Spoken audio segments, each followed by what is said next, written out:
Hello everybody and welcome back to A Quest for Truth.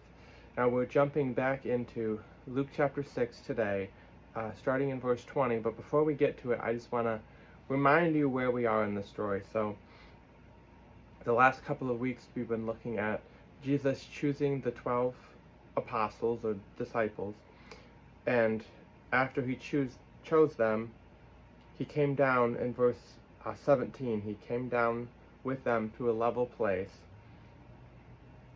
and with the apostles, and when he arrived there was a large group of disciples, and then there was this massive crowd of people that were coming to him to listen to him and to be healed by him.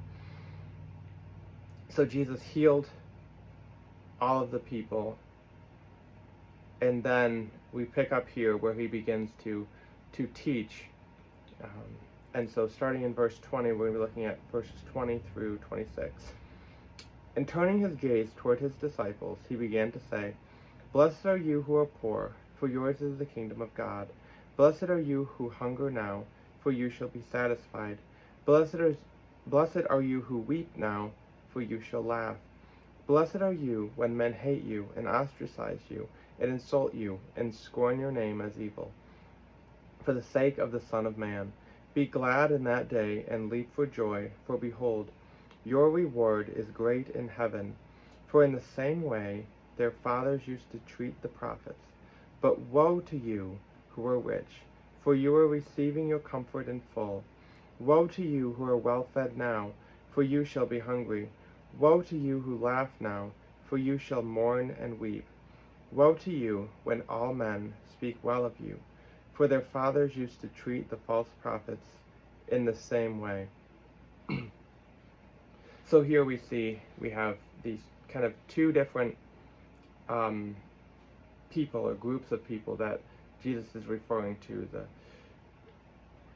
the poor, the hungry, those who are weeping, and those who are persecuted, versus the other side of the table, the rich, the satisfied, the well-fed, those who laugh, those who are spoken well of. Really opposite sides of the spectrum. But let's start right at the beginning, and verse 20 is important because it says that he turned towards his disciples. So he's speaking to those who follow him. He's speaking to the people who have left everything, who have left their houses, who have left their families, who have left everything in order to follow him. He called them, and then he chose these 12, and then when he said, "Follow me," they followed. And now he turns to them and he says, "Blessed are you who are poor." And so there's kind of really a double-sided part to this piece, because he's looking at people who are, majority of them are poor, who know what it feels like to be hungry, who are ostracized, who are are really outsiders. They aren't treated very well, and so they're not necessarily the high people, and they're not given that much power. They don't have power, they don't have authority, and that kind of thing. So he's talking to these people who do understand what it's like to be in that place. But there's a phrase in here that's really important, especially when you're talking about the persecution aspect, but I think it applies to most of this, and we'll talk a little bit about how Matthew talks about it in a bit. But in verse 22 it says, "For the sake of the Son of Man." So it's talking about those who are ostracize you, insult you, and scorn you, hate you, for the sake of the Son of Man. So it's not those who just hate you because you may be better at them, or you took their spot, or that kind of thing. It's not talking about that kind of thing. It's talking about when you're standing for God, when you're living the way that God told you to, and you're all in for him, and then people hate you and ostracize you because of that. There could be kind of secondary parts to that. It could be, like I said, if you're standing for him, that means that in the workplace you might do something that people don't like because of your faith. You might be honest when people don't want you to be honest. And so that might cause people to not like you, which is you standing for him in the workplace.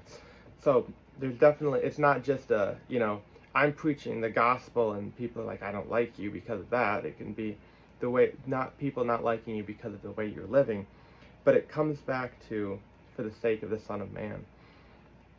And so when we look at those who are poor, it's not glorifying the poor, right? It's not glorifying those who are hungry or those who weep. And it's not saying you should seek to be poor and hungry and sorrowful. What it's talking about is really, I mean, again, he's talking about people who know this, but it's for the sake of God. He's talking about those who left everything, like I said, to follow Jesus. And so, blessed are the poor, blessed are those who leave behind everything in order to follow Christ. For yours is the kingdom of God. Those who follow him, it's his kingdom. And blessed are you who hunger now. Blessed are you who, again, have given up everything, have given up, even like the hunger is the desire, I think, that we think of most, because it's something that we have to do multiple times a day. Blessed are you who hunger. You don't always have food for the sake of Christ. Again, you've left that behind. When the disciples followed him, they didn't necessarily know where their next meal was coming from. That's what Jesus told one man who wanted to follow him. He said, the foxes have dens, but the Son of Man has nowhere to lay his head. He's saying, we don't have this secure place. We don't have meals set up, and we don't know where that's coming from. And again, we shouldn't necessarily glorify that, but if you've given up that kind of stability in order to follow Jesus, that's what it's talking about here. And you shall be satisfied. Now, one of the things that's worth noting here is that the first blessed that we have here is of the poor. For yours is the kingdom of God. That is the only present tense blessing that we have here. So that says, those who follow him receive the kingdom of God.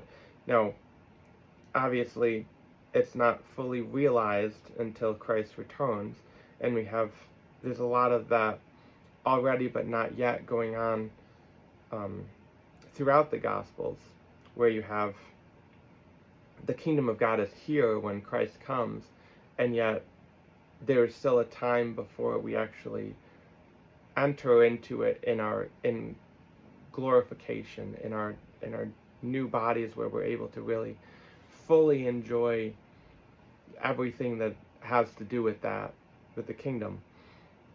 And so for now we're in these bodies that that hunger, that feel pain, that weep, but we're still in the kingdom of God. We're still his people.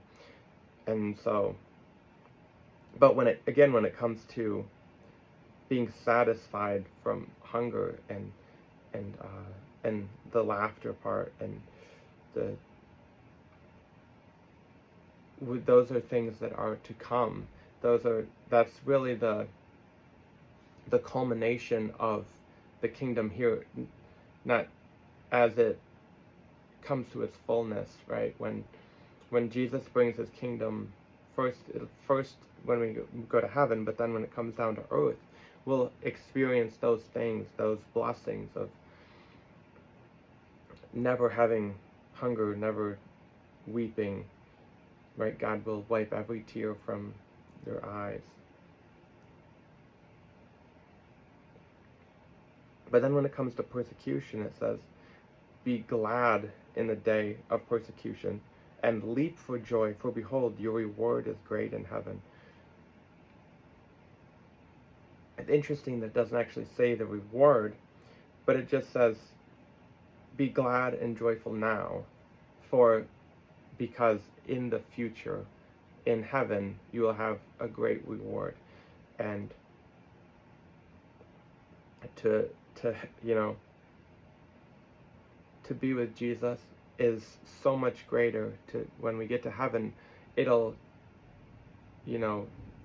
outcast anything that we had to face here on earth. Living in the Western world, we don't really know persecution at this point. We see it in other countries and other places in the world, but here we enjoy freedom, so we don't actually have that great a persecution. But I mean, there can certainly be individual times, but I think that what he's talking about here is when he was directly talking to the disciples, who a lot of them died for their faith. And so really it's an encouragement to them, but even to us as we look to an unsteady future, or across the globe, of people who are dying for their faith, to be an encouragement. And I think we should pray for those people, but we should also realize that one day that could be us, and we should stand firm now, so that if one day we're put in that position, that we know that we will stand.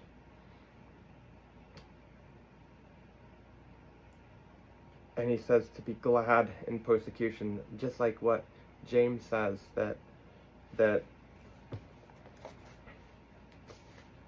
in James chapter 1 verse 2, consider it all joy, my brethren, when you encounter various trials, knowing the testing of your faith produces endurance. And let endurance have its perfect result, so that you may be perfect and complete, lacking in nothing. So have joy and be glad, because the suffering and the persecution that's faced here on earth is really perfecting us into what we will ultimately be in heaven.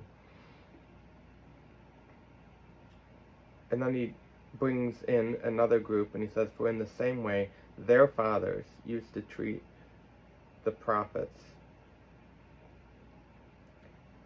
And then he starts these four woes. So we have the woe to the people who are basically the opposite of what we've talked about, those who are rich, those who are well fed, those who laugh, and those who are spoken well of, because they're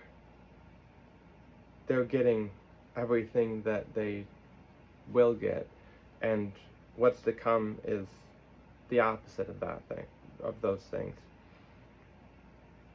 And so, again, those things aren't good in themselves, but when they're sought for, or when Jesus Christ is the center of our world, when they're done for the sake of Him, when we receive those things for the sake of His sake, there comes blessing with those things. And now the one thing, so Matthew and Luke are a little bit different in that Luke kind of leaves off a few phrases that Matthew includes to keep it a little less spiritual, I think, where Matthew says, blessed are those who are poor in spirit, and those who hunger and thirst for righteousness. But Luke kind of keeps this real aspect of the poor, the hungry, those who weep, and those who are ostracized and hated by men. And so I think really, while there is that spiritual aspect still, I think Luke is really trying to get down to people who are seeking God's kingdom here on earth and actually following Him. And bad things will happen, but there's a greater blessing to be had through those things.